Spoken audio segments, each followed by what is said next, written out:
से लेते भी हैं और धीमी-धीमी अवस्था में छोड़ते भी हैं।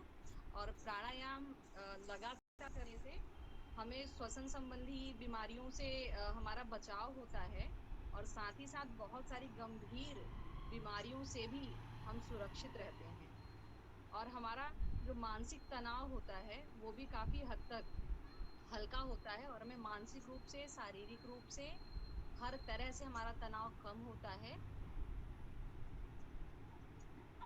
ठीक है। प्राणायाम जैसा इसका नाम आप सुन रहे हैं ना, प्राणों जी, का आयाम। जी, ठीक है। एक बार हमने और चर्चा की थी तो ये बताया था कि मानव शरीर में 5 प्रकार की वायु है। ठीक है। जी, प्राण, उसमें सबसे पहला है प्राण, अपान, व्यान, उदान और समान। ये जो शरीर के विभिन्न अंग हैं वो वायु के द्वारा ही गतिमान है, वहीं से संचालित होते हैं। जो मनुष्य की मूलभूत आवश्यकताएं होती हैं, जैसे रोटी, कपड़ा और मकान, कहते हैं ना, ये मूलभूत आवश्यकताएं हैं, इसके बिना नहीं चलेगा। ध्यान दीजिएगा, इन तीनों के बिना तो कुछ समय के लिए चल सकता है, लेकिन यदि हम सांस ही न लें तो जीवन कुछ क्षण में ही समाप्त हो जाता है।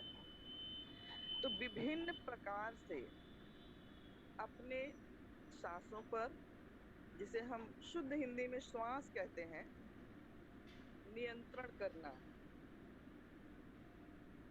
ही प्राणायाम है। विभिन्न इसके रूप हैं कि जैसे दौड़ते हैं तो सांस की गति जिस गति से दौड़ते हैं उतनी तेज हो जाती है। सोते हैं तो सोते समय सांस की गति कुछ और होती है। चलते हैं तो कुछ और होती है। और ये सारा कुछ नियंत्रण शरीर में जो निहित प्राण वायु है, मुख्य हृदय देश में रहता है। जो हृदय आपका है, जिसे हार्ट कहते हैं, वहीं पर प्राण वायु होता है। अपान नीचे की ओर निम्न गति, उदान ऊपर की ओर ऊर्ध्व गति। जो आंख की पुतलियां हैं, जो सांस लेते हैं, जो जम्हाई लेते हैं, जो छींकते हैं, ये सब वायु का प्रभाव है। हम आपको और आप हमें जो सुन रहे हैं, ये हमारे शब्द भी आप तक वायु के द्वारा ही जा रहे हैं।